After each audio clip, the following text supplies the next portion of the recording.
When we look at the 8 topics of international relations, it is tempting to treat them as separate but equal pillars of the discipline. However, when we analyze the system they exist within, we simply can't rate them as equals. We have to rank them by logic of survival. To understand why, we need to define the playing field. As we learned from John Mearsheimer in week 5, the defining condition of international politics is anarchy. It is important to be precise about that term. It does not mean chaos or disorder. It simply means there's no central authority above the state. There's nobody call for help when things go wrong. The absence of authority forces every state into a sort of self-help system. And in this self-help system, survival ceases to be just one goal among many. It becomes the singular objective that makes all other goals possible. And for this reason, I argue that War and Peace, topic 1, is the master variable of this course. It is not just one issue among the 8. It is the structural prerequisite for the other 7. Ultimately, we cannot have trade, we cannot have law, we cannot have justice if the state itself ceases to exist. So why does war dominate the system? It's tempting to blame evil leaders or bad decisions, but the explanation is deeper. The structure of the system leaves no choice. To understand the causal mechanisms at play, we have to look at the bedrock assumptions of structural realism.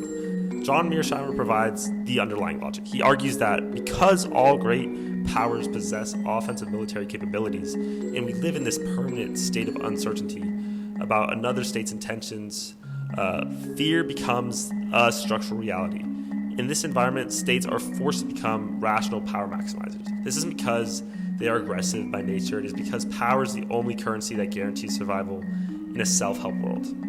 But how does this defensive need spiral into actual conflict? Jack Levy identifies the specific mechanism, the security dilemma. The tragedy of anarchy is that the measures I take to defend myself automatically decrease your security. This forces you to respond, which creates a spiral of mutual suspicion that no amount of goodwill can make disappear. And war, therefore, is not an accident, but it's just a structural trap. Now, some critics might argue we should aim higher, for justice or equity, but Paul Diehl provides them the necessary reality check. He defines negative peace simply as the absence of war. And my argument is that negative peace is the prerequisite for positive peace. You cannot have human rights when you're in a war zone. You cannot build economic equality when you're in the trenches. You have to secure the absence of war first. And that is why the topic of war and peace is my number 1. It is the threshold that must be crossed before any other human good can exist. If survival is the prerequisite, then the remaining topics must be ranked by how effectively they serve that goal.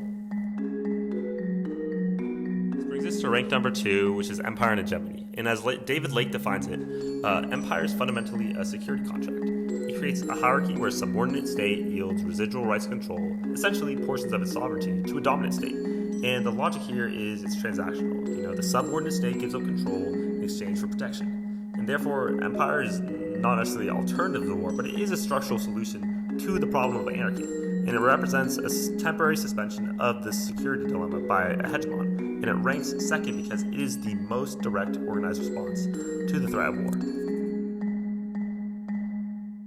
This brings us to our rank 3, which is economic relations. And the central debate here is whether commerce can constrain conflict. And liberals like Keohane argue that economic interdependence will create peace because war is just simply too expensive. However, realism sees the same interdependence not as safety but as vulnerability. When you're relying on other states for essential resources like oil or microchips, it doesn't make you safer, it makes you easier to blackmail. So when a state faces a genuine crisis, it will sacrifice prosperity to ensure security. As Mearsheimer argues, the logic of security competition ultimately will override the logic of the market. Even Milner admits that trade policy is often driven by fragmented domestic interests, whereas war forces the state to become a unified survival machine. The economy is a tool of statecraft, and it's not a replacement for it. Now we've reached topic number 4, law and agreements. And we often want to believe that rules can bind powerful states, but Beth Simmons highlights the structural reality. She notes that realist tradition views international legal arrangements as often irrelevant to the reality of international politics. The international legal system is decentralized and essentially unenforceable. And so, because there's no global police to punish violations, when a treaty conflicts with a state's survival, the treaty is always going to be ignored. So, a law tends to work only when the great powers allow it to work. So, ultimately, war will always decide the outcome. This brings us to topics 5 and 6, which cover identity and race, gender, class, and nationalism, and are critical issues for domestic society. But for international structures, states are forced to suppress these internal differences in order to survive. So regarding race and gender, Freeman and Lake identify a norm against noticing. This isn't an accident. It is a structural necessity. The pressure of anarchy forces states to become a unitary actor. And so, when there's a war, when missiles are flying, the state has to be a single cohesive unit, not a bunch of different random identities. Similarly, with class and nation, realism flips the standard narrative. We often assume nationalism fuels war, but nation-building literature argues that external threats are what create internal cohesion in the first place. Essentially, war creates the nation does not create war. Therefore, in a high-stakes game of survival, identity politics is simply a domestic issue. The same structural trap applies to our 7th ranked category, which is transnational challenges. And today we are facing an existential ecological crisis, yet we seem paralyzed to stop it. Robin Eckersley identifies this as the paradox of environmental multilateralism. We have more treaties than ever, yet the problems keep getting worse. Eckersley critiques the field for its ecological blindness, but realism argues that this blindness is structural, not accidental.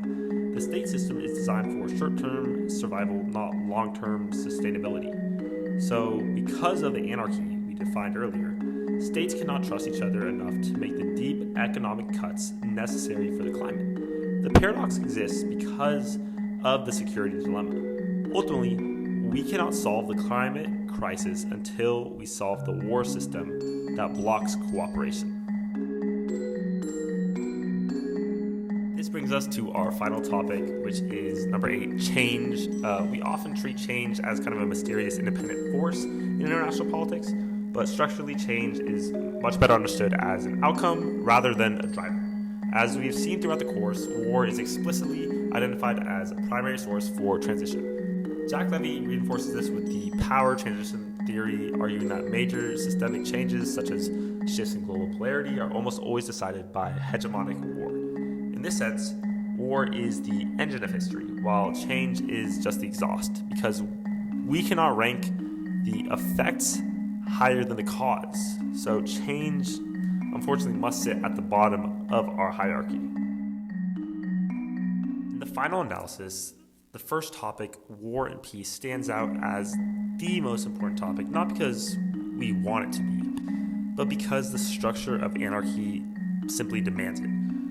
We have seen a consistent pattern across the system. The other forces of international relations rely on a stability they cannot create themselves.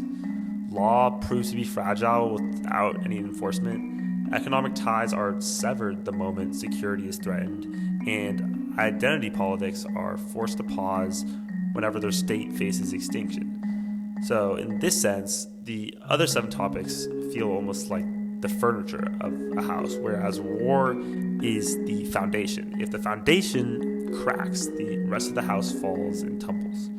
Therefore, war and peace is the only logical choice for this master variable. It is the harsh, unavoidable prerequisite that determines who survives to build the rest.